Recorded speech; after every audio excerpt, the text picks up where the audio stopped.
going to show you how to fix the geometry of a picture in the Lightroom app. First, we have to open up the app, and here it opens up like this.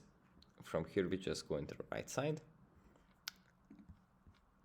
click on this icon, and here we have geometry at the bottom.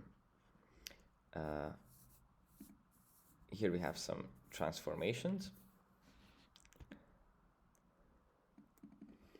distortion, vertical tilt, horizontal tilt, rotation, aspect, scale, X and Y offset, and crop.